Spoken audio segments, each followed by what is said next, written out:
Well, obviously we are so thrilled that Santander have stepped up to the plate in this magnificent way with loads of dosh that will enable us to expand and intensify the scheme. Point number one. Point number two, I'm sure there'll be all sorts of cunning things that Santander will do to integrate the scheme with their organisation. Insofar as the stations are near banks, there will be some sort of connection between the two. That's absolutely fine by me, provided it encourages cycling in London.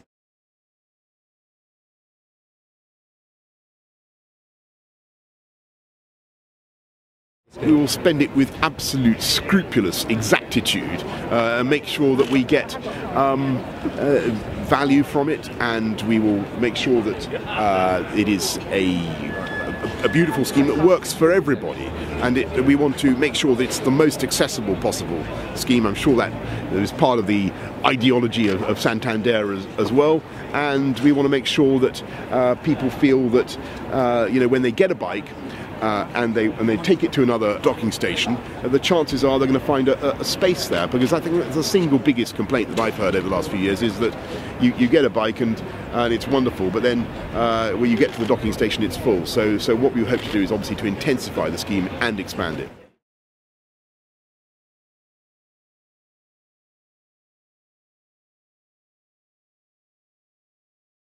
Well, Santander is not actually going to be involved in those projects, and the dosh we're putting a load of money into that, which is entirely separate. But clearly, the more money we get to help us support the cycle hire scheme, the more we've got left to be able to invest in great cycle safety measures, education, changing the road surface, putting in safer lorries, and all the things that we're trying to do.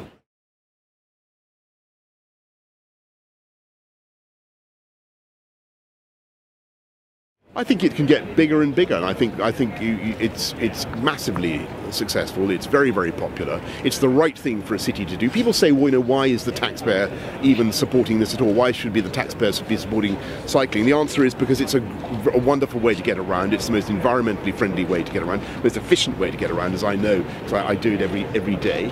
And it's beautiful. And you'd be mad as a city government not to want to support cycling. So the sky's the limit as far as we're concerned. There's a lot of London's 656 square miles or something like that, so there's a huge amount of territory still to cover with the bikes.